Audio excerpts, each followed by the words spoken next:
अस्सलाम वालेकुम दोस्तों, क्या हाल है? ठीक ठाक हो? मैं हूं गुलाम मुर्तज़ा, टेक्निकल यूट्यूब चैनल से आपसे मुखातिब हूं। आज का हमारा टॉपिक है, टेक्निकल टॉपिक होता है फर्स्ट टाइम। फर्स्ट वीडियो हमारी टेक्निकल टॉपिक पर होती है और सेकंड वीडियो जो होती है वो हमारी हालात हाज़िरात और न्यूज़ किसी चीज़ पर भी हो सकती है, यानी सियासी टिप्स कहते हैं उसको। तो आज की वीडियो हमारी है, घर में मुख्तलिफ़ चीज़ें इस्तेमाल होती हैं इलेक्ट्रिकल की, उसमें एक पेडेस्टल फ़ैन भी है। पेडेस्टल फ़ैन के बारे में आपको पहले इंफॉर्मेशन दे दूँ। जब हम मार्केट में जाते हैं पेडेस्टल फ़ैन ख़रीदने के लिए, सबसे पहले उसकी कंपनी का इंतखाब करते हैं। कंपनी अच्छी होनी चाहिए। हमारे पाकिस्तान में मुख्तलिफ़ कंपनियाँ हैं। पेडेस्टल फ़ैन की जो अच्छी कंपनी है उनमें NBS हो गई और GFC हो गई। बाकी बहुत सारी कंपनियां हैं, जो मेन कंपनी हैं वो यही हैं। नेशनल फ़ैन हो गया, तो ये हम चूज़ करते हैं। हमारी अगर दरमियानी फैमिली है तो हम 22 इंच का यूज़ करते हैं, और अगर हमारी बड़ी फैमिली है तो 24 इंच का, यानी फुल साइज़ हम ले लेते हैं। लेने के बाद घर लेकर आते हैं। जब हम घर लेकर आते हैं, उनको लगाने के लिए चंद टिप्स देता हूँ। पहली चीज़ तो ये है कि फ़ैन को ऐसी जगह पर रखा जाए जो बिल्कुल लेवल हो, यानी सीधी जगह हो। दूसरा, रास्ते पर ना हो। तीसरा, उसकी वायर जो है मतलब है सीधी ना हो। सीधी से मुराद ये है लपकती हुई ना हो, ताकि कोई आदमी गुजरे तो वो उसको फंसे ना। अगर वो फंसेगी तो पंखा भी गिरेगा और आदमी भी गिरेगा। यानी वायर रास्ते में नहीं होनी चाहिए, ठीक है? क्योंकि हमारे घरों में अक्सर आना जाना रहता है। कोई किचन में जा रहा है, कोई किधर जा रहा है, कोई किधर जा रहा है, तो वो एक तो आम रास्ते पर नहीं होना चाहिए। दूसरा ये है कि वो जिस जगह पर खड़ा हो वो जगह लेवल में होनी चाहिए, ताकि गिरने के चांस कम हो। उसको जगह तब्दील करने के लिए या मूवमेंट के लिए सबसे पहले ये है कि उसको बंद करना चाहिए, उसका प्लग निकाल देना चाहिए। बाद में उसको सही जगह पर रखने के बाद में प्लग लगाइए। प्लग लगाने के बाद उसको चालू कीजिए। इसकी स्पीडें होती हैं। अगर आपको ज़्यादा लॉन्ग रेंज पर हवा देना है तो हाई स्पीड करते हैं, वरना दरमियान में स्पीड पर रहता है, 2 या 3 पर रहता है। नॉर्मल 3 स्पीडें होती हैं उसकी, ठीक है? और इस फ़ैन का जो खड़ा करने की जगह है, ऐसी जगह पर खड़ा करें जो खुली जगह हो। खुली से मुराद ये है कि उसके पीछे बैक पर दीवार ना हो। दीवार होगी तो वो हवा गर्म देगा, और दूसरी बात ये हवा कम देगा।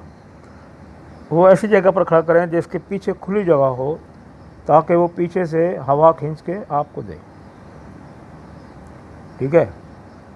उसके अलावा आपने घर में छिड़काव करना है या वॉशिंग करनी है फर्श की, तो फ़ैन को एक साइड पे कर दें ताकि उस पर कचरा और पानी ना पड़े, ठीक है? तो हम जब इन चीज़ों का एहतियात करते हैं तो उसके बाद जब उसका इस्तेमाल ख़त्म हो जाता है, गर्मियाँ ख़त्म हो जाती हैं, सर्दियाँ आ जाती हैं, पंखे को अच्छी तरह साफ़ करके उसकी जाली उतार के उसके फ़ैनों को साफ़ करें। फ़ैनों को साफ़ करने के बाद उसको फिर दोबारा जाली लगाएं। जाली को साफ़ करें। साफ़ करने के बाद उसकी मोटर का हिस्सा साफ़ करें। मोटर का हिस्सा साफ़ करने के बाद उसको अच्छी तरह कवर करके और उसको एक सेफ जगह पर रख दें, जो महफूज जगह हो, ठीक है? उसके अलावा नेक्स्ट सीज़न में जब आप यूज़ करें, दोबारा उसको साफ़ करें। साफ़ करने के बाद ये मशीन का तेल होता है, एक कुप्पी में होता है, छोटी सी में मशीन का तेल होता है। इसके 2 सुराख होते हैं, एक बॉडी के सेंटर में होता है और एक बिल्कुल फ़ैन के पीछे होता है। जब ये पंखा होता है ना, उसके पीछे होता है फ़ैन, के पर होते हैं, उनके पीछे होता है एक होल। ये दरअसल क्या होता है, आगे एक बुश होता है, बुश में थोड़ा कचरा आ जाए या कुछ आ जाए तो वो पकड़ लेता है, उसको फ़ैन की जो एक्सल होती है उसको पकड़ लेता है। तो जब आप ऑयल देंगे तो वो लूज़ करेगा और उसको फ्री कर देगा। फिर उसको हाथ से थोड़ा घुमाएं, फिर तेल दें, और पीछे वाली सतह पर भी जो बॉडी के दरमियान में होल है उसमें भी दे दें, ठीक है।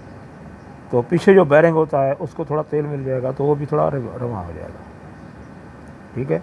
फिर आप केबल खोलें, केबल खोलने के बाद फ़ैन को आप जहाँ जैसे मैंने बताया है वैसे रखना है, और आप फ़ैन को दोबारा जो है चालू कर सकते हैं, ठीक है। ये तो उसके हिफाजती तदबीर हो गई।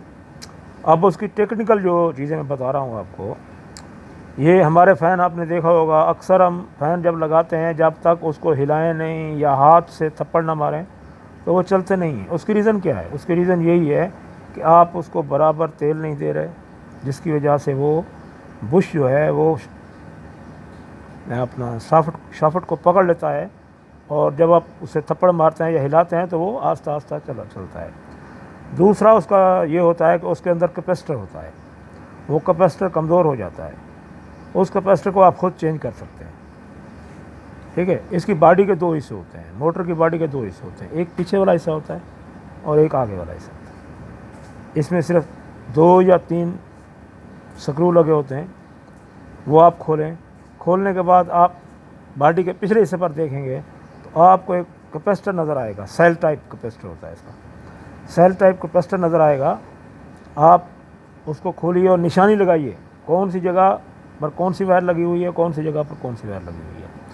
वो कैपेसिटर आप दुकान पे ले जाइए, या इस तरह कीजिए, उसका फ़ोटो बना लीजिए, फ़ोटो बना के दुकान पर जाइए, उस तरह का कैपेसिटर लेके आइए, सेम लेके आने के बाद उसको जो वायर जिस जगह पर लगी हुई है वैसे ही उसको लगा के यानी ट्विस्ट कर दें। ट्विस्ट करने के बाद ऊपर टेप लगा दें।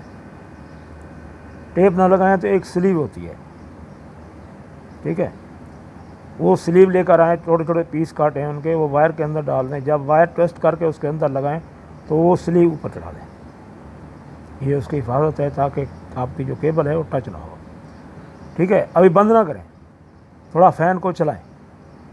अगर फ़ैन सही चल रहा है, हवा आगे फेंक रहा है, तो आपका कैपेसिटर बिल्कुल सही जगह पर फिट हो गया है। आप उसको अपनी उसकी जगह पर बिठाएं। जगह पर बिठाने के बाद बॉडी को दोबारा उसी तरह जिस तरह वो लगी हुई थी उस तरह उसको बंद करें। ये आपका कैपेसिटर चेंज हो जाएगा और आपका फ़ैन का जो ना चलने का बहाना या स्पीड कम होने का मसला हल हो गया। दूसरा मसला ये होता है जनाब कि आप चालू फ़ैन, चलते हुए फ़ैन को जब रिमूव करते हैं वो गिर जाता है या शॉर्ट हो जाता है, यानी शॉर्ट सर्किट हो जाता है, और वो आपको करंट मारता है। वो करंट क्यों मारता है? वो इसलिए मारता है कि जब आप चालू फ़ैन को उठाते हैं उसकी मोटर के रोटर का बैलेंस अनबैलेंस हो जाता है। चल रहा है ना, जब उसको उठाते हैं तो पंखा अनबैलेंस हो जाता है, इधर उधर हो जाता है, तो उसका जो अंदर का रोटर है उसमें थोड़ी सी भी अगर लचक होती है तो वो अनबैलेंस हो जाता है और वो आपकी वाइंडिंग से टकराता है, वो वाइंडिंग को डैमेज कर देता है और आपका पंखा शॉर्ट हो जाता है। और शॉर्ट होने के बाद वो आपको करंट मारता है और आप भी गिर जाते हैं, पंखा भी गिर जाता है, ठीक है। ये दूसरा फॉल्ट। आपने जब भी उसको रिमूव करना है, चेंज करना है, पंखे को बंद करना है, उसका स्विच निकाल देना है, निकाल के उसको उसकी जगह पर खड़ा करके दोबारा फिर चालू करना है, ठीक है। ये दूसरी टिप। अब तीसरी टिप से मैं बता रहा हूँ, हमारे गांव में देहातों में बड़े बड़े सहन होते हैं, ठीक है। हम पंखा लगाते हुए ये ख्याल नहीं करते हमारे उसी सहन में हमारे जानवर भी बंधे हुए हैं, जिसमें भेड़ है, बकरियां हैं, गाय के बछड़े हैं या गाय है, कोई जानवर हो सकता है, बंधा होता है। तो जानवरों की आदत होती है कि जब भी कोई चीज़ सामने देखते हैं उसको खाना शुरू कर देते हैं। इसी तरह बकरियां हैं, भेड़े हैं या उनके बच्चे हैं या गाय का बच्चा है, वो जब खुला छोड़ देते हैं आप, तो वो शैतान तो होते हैं, वो आकर आपकी केबल को काटना शुरू कर देते हैं, खाना शुरू करते हैं। हो सकता है कि आपका फ़ैन चल रहा हो और उसमें करंट हो और आपका पंख, आपके जो जानवर है उसको करंट लग जाए और वो वहीं ढेर हो जाए। तो उससे बचाने के लिए ये है कि आप जानवरों की साइड पे पंखा मत रखिएगा और जानवरों को बराबर बांध के रखिएगा, ठीक है। और रात को जब उठते हैं, आप चाहते हैं कि पंखा बंद करें, पहले आप स्विच बंद करें उसका। स्विच बंद करने के बाद उसकी वायर निकाल दें ताकि कोई जानवर आकर मुंह ना मारे, क्योंकि आप अगर पंखे की साइड से स्विच ऑफ करेंगे तो केबल के अंदर करंट रहेगा। जब आप स्विच ऑफ करके सॉकेट से उसको निकाल देंगे, निकालने के बाद नीचे रख देंगे, भले चाहे कुछ भी होता रहे, लेकिन पंखे के अंदर भी करंट नहीं है और उसके अंदर भी करंट नहीं, केबल के अंदर भी करंट नहीं, ठीक है। तो ये तो हो गई वो टेक्निकल टिप्स जो हमने पेडेस्टल फ़ैन के बारे में बताई। पेडेस्टल फ़ैन ऊपर नीचे भी हो सकता है। इसका जो डंडा होता है, स्टैंड होता है, उस स्टैंड के ऊपर एक बड़ा सारा नॉब लगी होती है, उसको आप घुमाएं, उसका स्प्रिंग लूज हो जाएगा। ये ऊपर भी हो सकता है, एडजस्टेबल है, ये ऊपर भी हो सकता है। जहाँ आप चाहें उसे नॉब को टाइट कर दें, पंखा वहीं रुक जाएगा। दूसरा, ये घूम भी सकता है, 90 डिग्री पर घूमता है, 180 पर नहीं घूमता है, 90 डिग्री पर घूमता है। 90 डिग्री पर घुमाने के लिए पंखे के सेंटर में एक नाब होती है, प्लास्टिक की नाब होती है। उसको अगर आप पंखे के मोटर के ऊपर हाथ रखें, थोड़ा सा ऊपर करें, वो एक गिरारी ऊपर हो जाएगा और आपका पंखा जो है एक ही जगह पर खड़ा हो जाएगा। अगर आप चाहते हैं कि ये घूमना चाहिए 90 डिग्री पर, क्योंकि आदमी फैले हुए हैं, चरपाइयाँ फैली हुई हैं, तो फिर आप उस नाब को दबा दें। जब आप दबाएंगे तो उसकी गिरारी सही शाफ्ट के साथ बैठ जाएगी और वो घूमना शुरू कर देगा, ठीक है।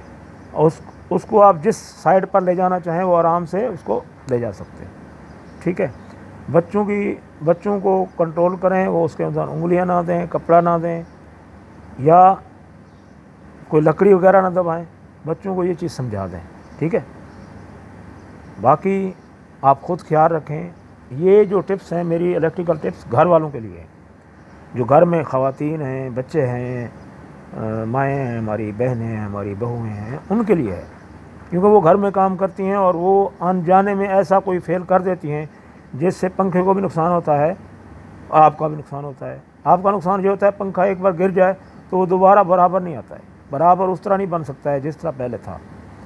अगर आप दुकान पर ले जाएंगे फिर भी वैसे नहीं बनाएगा वो कोई ना कोई उसके अंदर फॉल्ट रहेगा, ठीक है।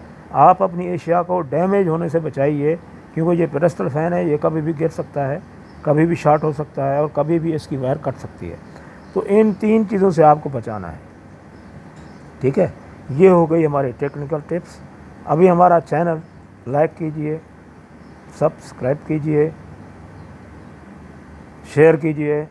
अगर आपको ये हमारी वीडियो अच्छी लगे तो उसको शेयर करने के बाद उसको कमेंट्स दीजिए। कमेंट्स में कोई अच्छा फ़िक्रा इस्तेमाल कीजिए। अगर आपको हमारे वीडियो में कोई खामी नज़र आए तो हमें रिप्लाई ज़रूर कीजिए, ठीक है। ओके, अल्लाह हाफ़िज़।